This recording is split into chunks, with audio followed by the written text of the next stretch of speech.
Good evening बच्चों। आज के इस वीडियो में हम लोग क्लास 10 मैथ के हर चैप्टर के इम्पोर्टेंट क्वेश्चन और उसके आसान सॉल्यूशंस पर डिस्कस करेंगे। यह वीडियो सीरीज आपको एग्जाम में ऑब्जेक्टिव क्वेश्चन को अटेम्प्ट करने में हेल्प करेगी और इस वीडियो के सभी क्वेश्चन जो हैं वह प्रीवियस ईयर से लिए गए हैं। अगर आपको वीडियो अच्छी लगी तो प्लीज लाइक और सब्सक्राइब जरूर करें।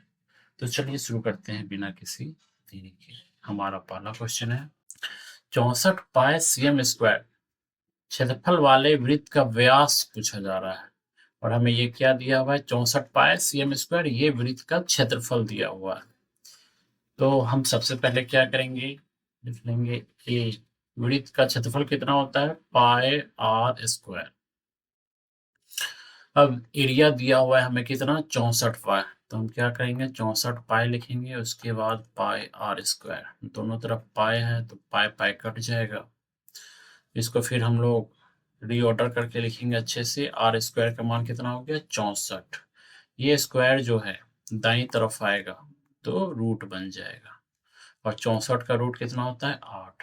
8 से और हमसे पूछा क्या जा रहा है वृत्त का व्यास और हमें यहाँ पे मिला वृत्त की त्रिज्या।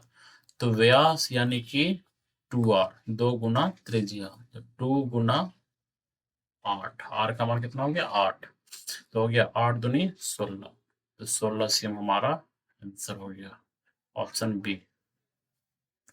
नेक्स्ट क्वेश्चन हम लोग देखते हैं। नेक्स्ट क्वेश्चन है समीकरण युग्म 2x + 3y = 5, 4x + 6y = 15 का हल है। यानी कि इसका हल जो है वह अद्वितीय हल होगा या फिर कोई हल नहीं होगा या फिर अनंत हल होगा या इनमें से कोई नहीं। तो इसे सॉल्व करने के लिए हम सबसे पहले a1 a2 का मान लिखेंगे, b1 b2 का मान लिखेंगे और c1 c2 का मान लिखेंगे। तो a1 का मान कितना हो गया 2, a2 का मान कितना हो गया 4।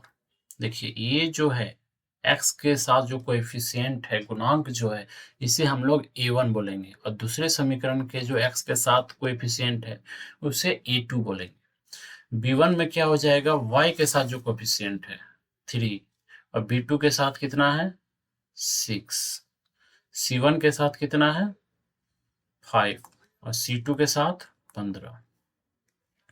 अब हम लोग कैसे पता करेंगे कि इसके कितने हल होंगे, तीनों को देखते हैं तीनों बराबर होते हैं या फिर क्या। तो a1/2 यानी कि 2/4 बराबर b1/b2 यानी कि 3/6 बराबर c1/c2 यानी 5/15। तो ये 2 दूनी 4 हो गया, 3 दूनी 6 हो गया, 5 तिया 15 हो गया, यानी कि इसका जो समीकरण होगा a1/a2 = b1/b2 not equal to c1/c2। और यह कब होता है, इसका मतलब हो गया हमारा जो ग्राफ बनेगा तो वो एक पैरेलल लाइन बनेगा। पैरेलल लाइन जब भी बनेगा इसका मतलब कि इस समीकरण का कोई हल नहीं होगा, no solution, no solution, option C correct answer होगा। थर्ड नंबर देखते हैं, यदि 65 तथा 117 का मास 65 m - 117 के रूप में है तो m का मान ज्ञात करना है। तो सबसे पहले बच्चों हम लोग 65 का जो है वर्गमूल अभाज्य गुणनखंड निकालेंगे। तो अभाज्य गुणनखंड क्या होगा 65 का 5 गुना 13, उसके बाद फिर 117 का, तो हो जाएगा 3 तिया 9, उसके बाद 3 तिया 9 गुना 13, ये हो गया 117 का भाग। अब HCF यानी कि मौसा, मौसा क्या हो जाएगा, देखिए दोनों में क्या कॉमन है सिर्फ 13 कॉमन है, तो HCF हो जाएगा 13। लेकिन हम लोगों को HCF मौसा का मान दिया हुआ है, कितना दिया हुआ है, मौसा का मान दिया है 65 m - 117, ये किसका मान है मौसा, इसका मान है मौसा। तो 65 m - 117 और मौसा का मान हम लोगों ने क्या निकाला है 13, उसको मौसा के नीचे लिख देंगे। अब ये इसको सॉल्व करेंगे, -117 अगर दाएं साइड जाएगा तो हो जाएगा +117। अब 65m 13 प्लस 117 130 हो जाएगा। ये 65 और ये m आपस में गुना में है, तो जो है 65 जो है वो दाएं तरफ आएगा तो भाग में हो जाएगा, और जब इसको इसको घटाएंगे तो हो जाएगा 65 दूनी 130, यानी कि m का मान हो गया 2। m का मान हो गया 2, ऑप्शन बी। 4 नंबर का क्वेश्चन देखिए। 4 नंबर में कहा जा रहा है 10 और 20 का लसा और मौसा का अनुपात। तो हम 10 का अभाज्य गुणनखंड कर देंगे, 2 गुना 5। 20 का कर देंगे, 2 दूनी 4 पंचे 20। इसके एलसीएम क्या होगा बच्चों? एलसीएम के लिए देखेंगे, यहाँ पे 1 2 है, यहाँ पे 2 2 है, तो हम 2 2 लिखेंगे। जितनी संख्या में ज्यादा बार 2 आया होगा उतना बार लिखेंगे। यहाँ पे भी 1 5 है, यहाँ पर भी 1 5 है, तो 1 5 लिखेंगे। अब तीनों को गुना कर देंगे, 2 दूनी 4 पंचे 20।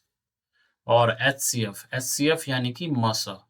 मसा का मतलब इसमें और इसमें कॉमन आना चाहिए। क्या क्या कॉमन आता है? 1 2 कॉमन है और 1 5 कॉमन है, तो हो गया 2 पंचे 10। और बच्चों देखिए इसमें कहा क्या जा रहा है, लसा और मसा का अनुपात। लसा एलसीएम और एचसीएफ का अनुपात। तो एलसीएम कितना हमारा आया 20 और एचसीएफ कितना है 10। ये 10 दूनी 20, तो 2:1। ये हमारा आंसर हो गया। ये हमारा आंसर देखिए इसमें नहीं है।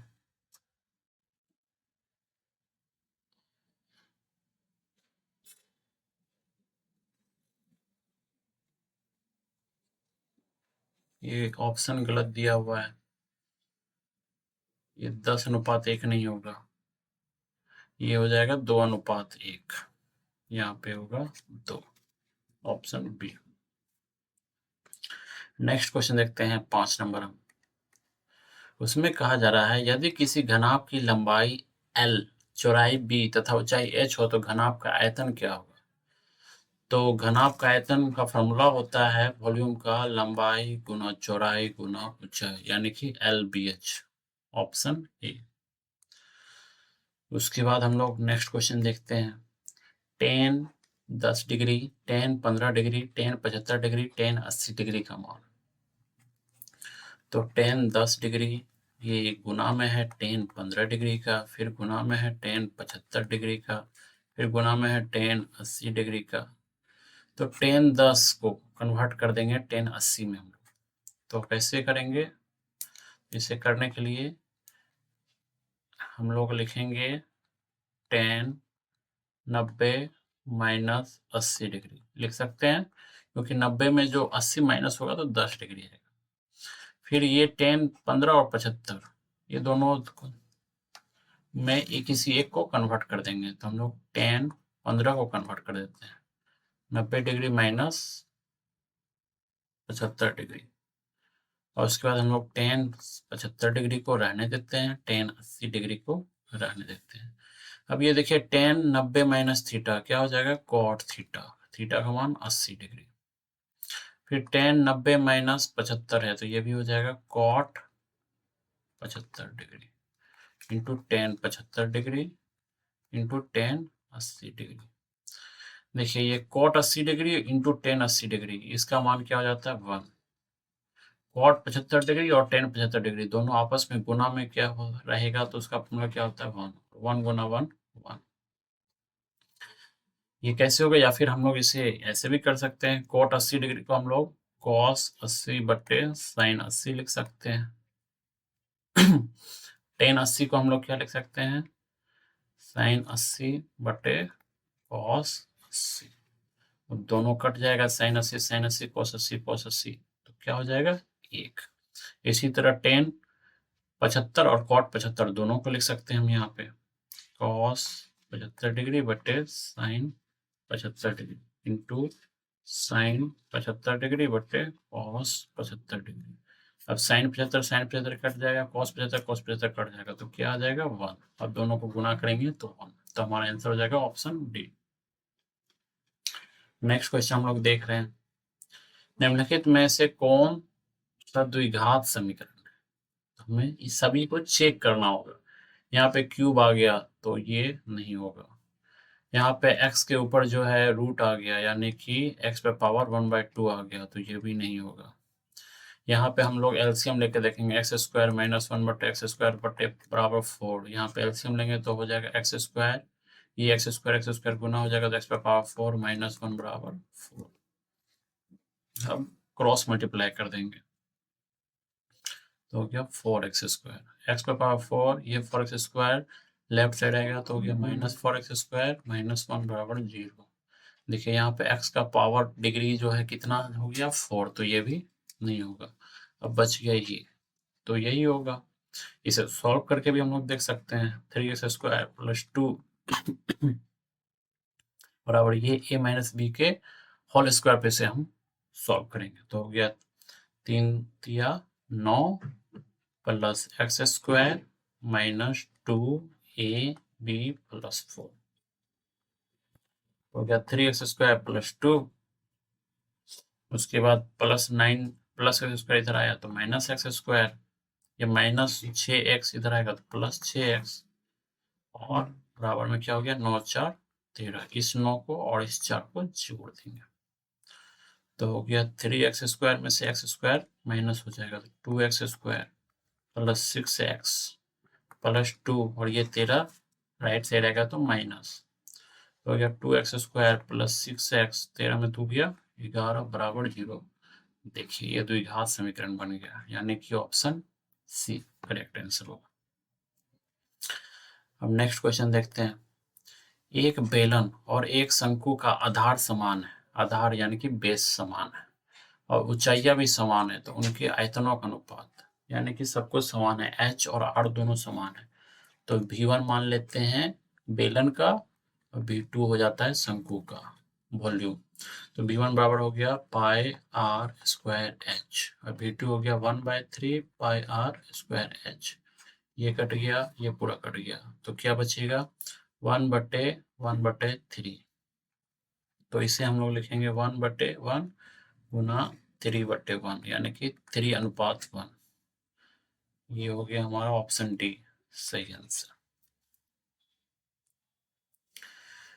नेक्स्ट क्वेश्चन है हमारा -10 -6 -2 2 2 34 में पदों की संख्या, यानी कि पदों की संख्या, संख्या को इंग्लिश में हम लोग क्या बोलते हैं नंबर, और नंबर का फर्स्ट लेटर क्या होता है एन, यानी कि हमें एन ज्ञात करना है।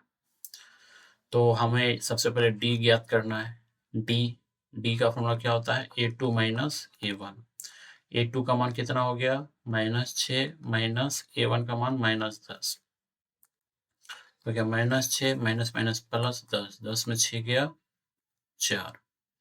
अब पदों की संख्या यानी कि एन, लास्ट एन का मतलब होता है लास्ट पद, लास्ट पद दिया हुआ है 34, और एन का फॉर्मूला क्या होता है a plus n minus 1 into D बराबर मान दिया हुआ है 34। ए का मान हो गया -10 प्लस n माइनस 1, n तो ज्ञात करना है, फाइंड करना है, तो n को n ही रहने देंगे, -1 इंटू डी का मान हमें पता हो गया 4 बराबर 34। इसे सॉल्व करेंगे, ये -10 इस तरफ आएगा, राइट साइड आएगा, तो वो प्लस में चले जाएगा, तो n-1 इंटू 4 बराबर 34 प्लस 10, तो n-1 इंटू 4 34 10 44, तो n-1 44 और भागा 4, 4 से 44 कट गया 11 बार में, तो हो गया n-1 बराबर 11। n का मान क्या हो जाएगा 11 प्लस 1, 11 प्लस 1 12, ये n का मान हो जाएगा, ऑप्शन बी करेक्ट आंसर हो जाएगा। 10 नंबर का क्वेश्चन कह रहा है बिंदु 6-5 का x नियामक 6-5, ये जो होता है फर्स्ट वाला ये x नियामक होता है, और ये वाला जो होता है y नियामक होता है। ये x वाले को हम लोग भुज भी कहते हैं, और ये y वाले को हम लोग कोटि भी कहते हैं। तो भुज बोला जाए या फिर x नियामक बोला जाए तो पहला वाला हो जाएगा 6। नेक्स्ट क्वेश्चन देखते हैं हम लोग। द्विघात बहुपद x 2x माइनस 5 माइनस 3 के शून्यकों का योग बोल रहा है, तो पहले इसे एक बहुपद बना लेते हैं। x हो गया 2x माइनस 5 माइनस 3, तो पहले इसे मल्टीप्लाई कर देते हैं x को। तो x into 2x, 2x square minus 5x minus 3। अब हम क्या करेंगे, शून्यकों का योग यानी कि अल्फा प्लस बीटा क्या होता है, माइनस बी बाय ए। तो इसका a कितना हो गया 2, b कितना हो गया -5, c कितना हो गया -3। तो क्या हो जाएगा माइनस बी, तो -5/a2, माइनस माइनस प्लस 5/2। इसका आंसर हो जाएगा 5/2, ऑप्शन डी सही आंसर हो जाएगा।